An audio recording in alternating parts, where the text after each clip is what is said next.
نہیں ہوگی۔ یہ بھائی نے فرمایا کہ اللہ تعالیٰ ہم کہتے ہیں قدیم ہے اور واجب الوجود ہے، کیا یہ قرآن سے ثابت ہے؟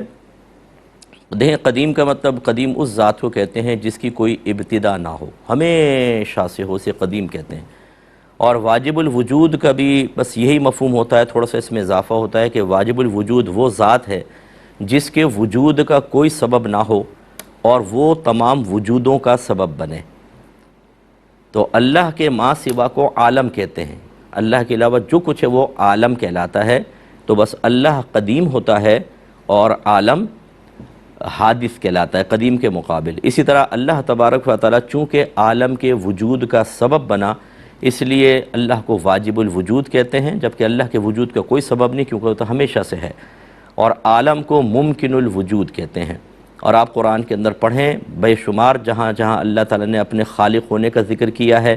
تو وہاں پر یہی تمام چیزیں مقصود ہوتی ہیں۔ اسی طریقے سے جہاں پہ اللہ تعالیٰ نے آسمان و زمینوں کی پیدائش کا ذکر فرمایا، وہاں پر سب یہ مفاہیم اخذ ہو سکتے ہیں۔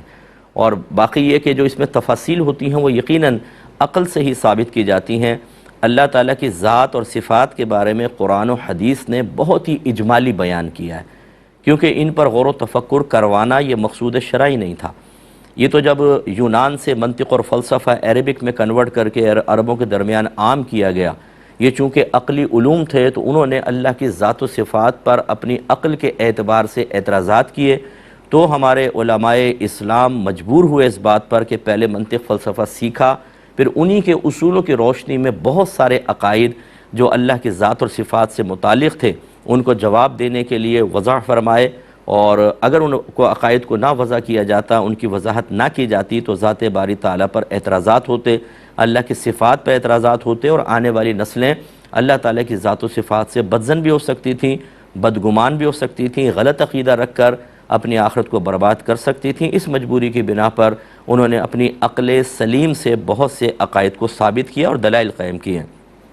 میں نے پوچھا تھا کہ جو عقائد عقل سلیم سے ثابت ہوتے ہیں،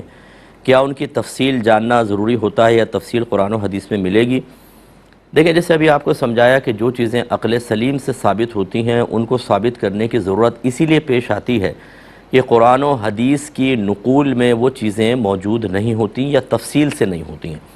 اس وجہ سے پھر علماء اسلام جو ہیں وہ عقل سلیم سے عقائد کو وضع کرتے ہیں، دیگر علماء کے سامنے پیش ہوتے ہیں، متفقون علیہ، پھر وہ عقیدہ عوام تک پہنچایا جاتا ہے۔ جیسے اللہ تبارک و تعالیٰ کی ذات قدیم ہے، ایسی اس کی صفات بھی قدیم ہیں، کیونکہ اگر اللہ تعالیٰ کی ذات کو قدیم مان لیا جائے اور صفات کو قدیم نہ مانا جائے تو اس کا مطلب ہے صفات جب قدیم نہیں ہیں تو حادث ہیں، حادث کا مطلب مخلوق ہیں، اور مخلوق کے لیے خالق چاہیے۔ جب اللہ تبارک و تعالیٰ قدیم ہے اور اس میں صفات تھی ہی نہیں تو پھر اس اللہ تعالیٰ کی صفات کا خالق خود اللہ تو ہو نہیں سکتا، کیونکہ اس میں تخلیق کی صفت بھی نہیں ہے، تو پھر کسی اور ذات نے ان کو پیدا کیا اور اللہ تعالیٰ کو عطا فرمائی۔ اس کا مطلب ہے اللہ تعالیٰ اپنی صفات میں اس ذات کا محتاج ہوا۔ پھر اس ذات کے بارے میں سوال ہوگا کہ اس کی صفات قدیم تھی کہ نہیں، اور اس ذات کا اللہ تعالیٰ سے معاذ اللہ طاقتور ہونا لازم آیا، پھر ان کے بارے میں ایسے ایسے دور اور تسلسل چلتا رہے گا، اور معاذ اللہ ثم معاذ اللہ اللہ تبارک و تعالیٰ سے زیادہ قدرت رکھنے والی لاکھوں ذوات کو ماننا پڑے گا۔ تو اس طریقے سے اگر عقل سلیم سے بہت سی چیزیں ثابت نہ کی جاتیں تو یہ منطق اور فلسفے والے اسی طرح اعتراض کر کر کے ہمارے عقائد کو بھی بگاڑتے اور دیگر مسائل پیدا ہوتے۔ اس لیے جو چیز عقل سلیم سے ثابت ہے بس اس کو وہیں تک محدود رکھے، نقل کی طرف جانے کی پھر حاجت نہیں ہے۔ ہاں، بعض چیزیں ایسی ہوتی ہیں جو نقلاً بھی ثابت ہوتی ہیں اور علماء احتیاطاً عقلاً بھی ثابت کر دیتے ہیں، ٹھیک ہے، وہاں تو ایسا صحیح ہے، لیکن جو صرف عقل سلیم سے ثابت ہے تو ادھر جانے کی ضرورت نہیں ہے۔ یہ کہتے ہیں کہ